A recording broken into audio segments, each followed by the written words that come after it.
Now, what do a hairdryer and a sous vide machine have to do with chocolate? Well, I'm gonna tell you, but this story starts with the Dubai chocolate bar, which has overtaken my timeline.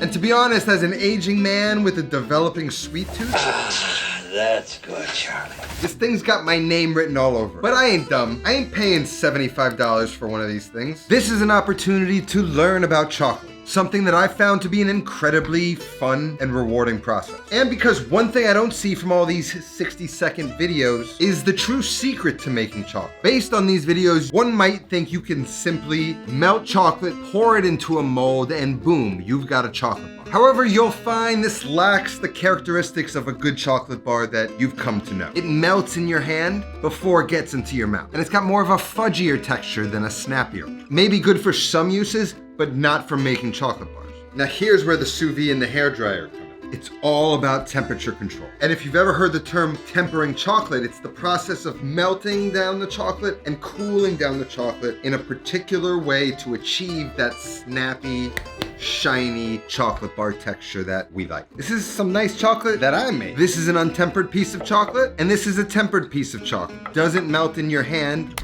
melts in your mouth. But before we get deep into tempering, we need to make the filling for this chocolate bar, which is the most incredible thing on earth. And it starts with this little thing that you might not be familiar with. It's called Kadayif. And there's actually a few different names for it, but essentially it's shredded phyllo dough, the stuff that you make baklava with. Gonna be hard to find this in a store. What I did is ordered this on Amazon. You can get them anywhere from $7 to like $20 in varying sizes. Probably gonna use about half this. One thing I've noticed about this process is you kind of have to use this right away. It doesn't hold very well. We're gonna toast them, get them nice and crunchy, and then mix them into a pistachio cream. Throw some butter in the microwave, get it melted. We're gonna butter melted. Almost got like a shredded wheat texture. Just gonna fill up 2 of these half sheet trays. So I'll use about half that. Evenly pour some butter on both of those sheet trays and just work that in.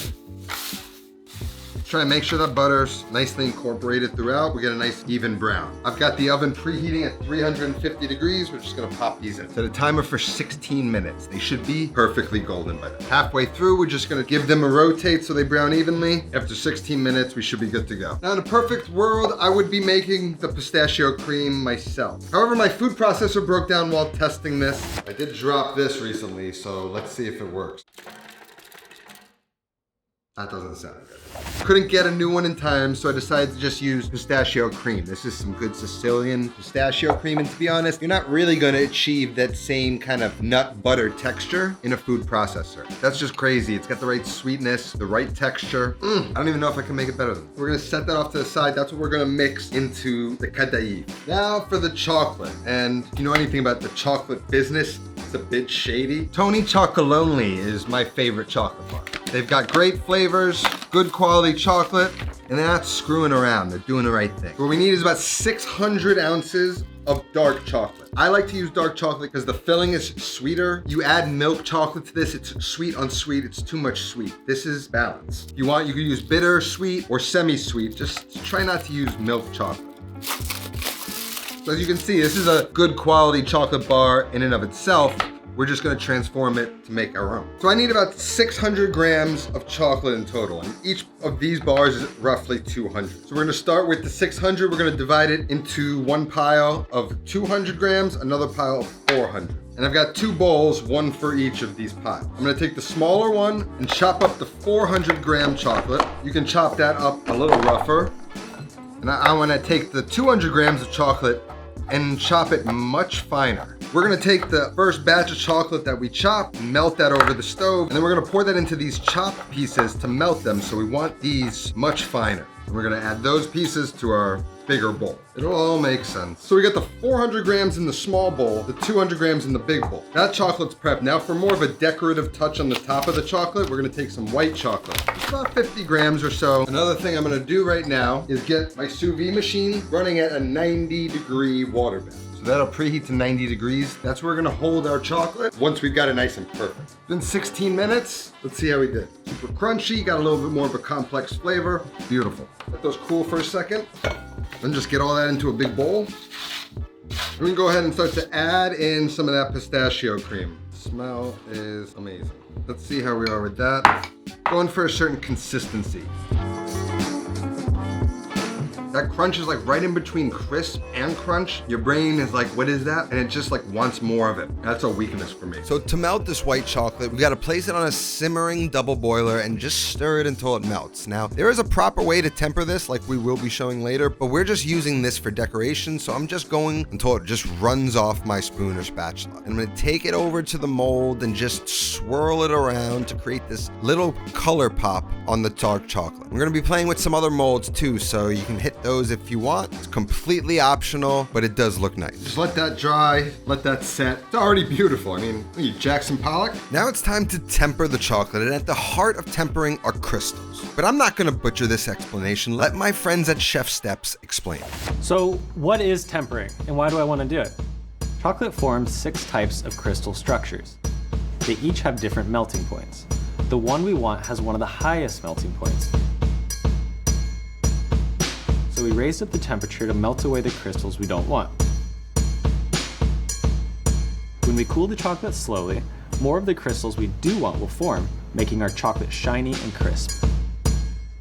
So to achieve the crystal formation we want, the beta crystals that give that smooth, glossy, snappy chocolate, we need to follow 3 simple steps. The first step is to melt the chocolate. So we're gonna place that bowl on a gentle double boiler, simmering, and melt it to a temperature no higher than 120 degrees Fahrenheit. This act of melting the chocolate to that temperature melts away and erases all those bad crystals and leaves the remaining beta crystals that we want. So I'm just gonna stir it up, mix it until all that chocolate is beautifully melted. I'm gonna hit it with a little bit of salt. And once we get to around 120 degrees Fahrenheit, we've established beta crystals and we can stop heating it. So now our chocolate's at that melting point. In the bigger bowl, I'm gonna take that melted chocolate. I'm gonna be careful of any water. Any water will screw up the chocolate. And pour it right in. Use that melted chocolate to melt that seed chocolate. That seed chocolate has all the beta crystals we want in it. So that's gonna set the seeds, and as we cool it down, it's gonna grow more seeds, grow more of the good crystals. Now we're trying to cool it down to 80 degrees, and it's at 88,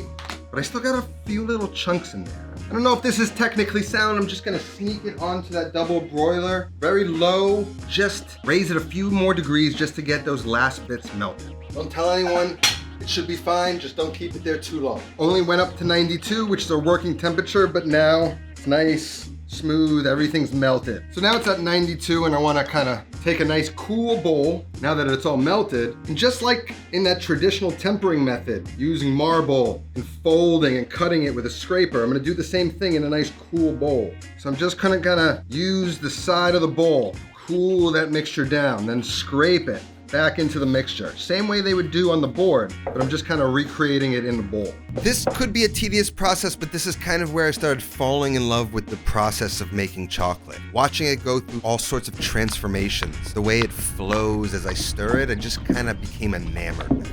This might have made me a chocolatier. Now we've reached our target temperature of 80 degrees, and now we've seeded and grown those beta crystals throughout the chocolate. Now on to step 3, which is warming it back up to working temperature. It's where the hairdryer comes in. I know it sounds crazy, but we actually have to heat this back up to a working temperature, the temperature in which we can get a nice smooth coating on our chocolate. And that temperature is gonna be 90 degrees, which is why I set the temperature of the sous vide machine to 90 degrees. Now, if you don't have one, chocolatiers will use a hot gun or a hairdryer and just gently heat that mixture up back to around 90 degrees. Then you can start doing molds. But if you're like me and you like to take your time, we're gonna get it up to 90 degrees, put them in piping bags, place them in the water bath. Now we can keep our chocolate at 90 degrees and take our time filling our chocolates, having fun. You know, not stressing about rushing. So we're just gonna blow dry our chocolate, making sure that the blow dryer is not too close to the chocolate. It'll start to blow it all over the place. And we're just gonna gently bring this temperature back up to 90 degrees Fahrenheit.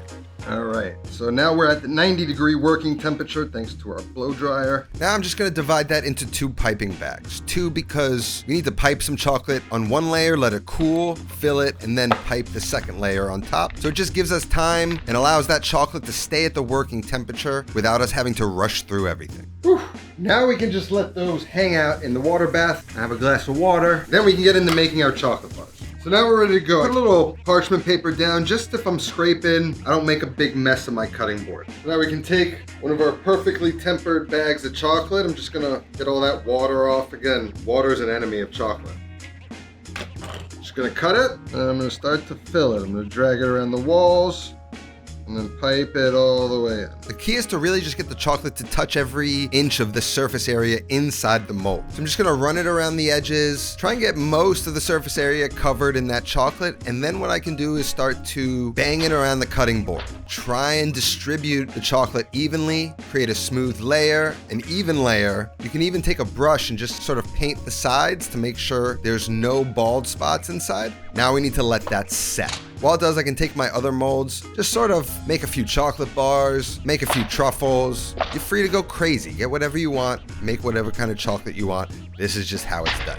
And then give them all a bang on the counter, sort of knocks the air bubbles out and creates a nice even chocolate. Now we can take our pistachio cream filling and we want to create a nice, thick, even amount of that filling in the bar. The proportion is important. We're using dark chocolate, so we want enough of that creamy, sweet filling to balance out the bitterness of the dark chocolate. Once we've filled it, we want to take a little spatula and make sure we just smooth out the top so there's no jagged edges pointing up, cutting through the chocolate layer that we're gonna place on top of that. Now we can take that second bag of chocolate at that perfect working temperature and we can just start to cover up the top of that bar. Again, you don't need like to be perfectly covered. We're gonna bang it, smooth it out at the end, and you're gonna get a nice, even, flat bar, completely covered. If there's any bald spots, you can just drizzle a little chocolate on there, bang it on the board, it should smooth right out.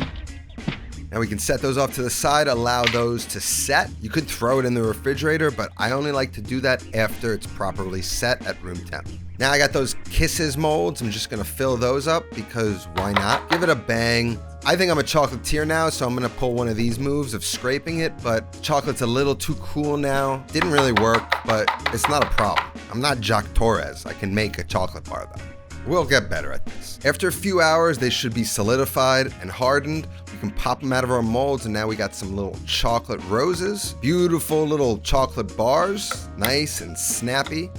Of course, we've got our Hershey's, I guess they're not Hershey's. We've got our Kisses. And then of course, the star of the show. I don't think I've ever been more obsessed with a thing I've made on this show than these bars. And just like good chocolate, we snap it in half. It's even, it's properly filled, the filling's perfect, the chocolate's perfect. And not only have you learned how to make chocolate like a pro, you've now made the most famous chocolate bar in the world. First, you get a beautiful snap from the chocolate that you properly tempered. It's not melting in my hand, it's melting in my mouth. Then you get the crispity, crunchy texture of the Kadayif and the pistachio. The flavors combine the sweetness of it with the dark chocolate. Get the out of town. It's stupendous. And guess what's around the corner? Valentine's Day. What's better than buying your Valentine flowers and chocolates? Making your Valentine flowers and chocolate? Maybe you buy the flowers. You can make this chocolate for sure. Hopefully this video broke it down simply. If you found value in it, I'd love if you hit the subscribe button. Recipe's gonna be down in the description along with all the tools and ingredients you might need to order to get this done in time. That's all I've got today. I'm gonna eat all of this chocolate right now. I'll see you next time. Until then, take care of yourself and go feed yourself.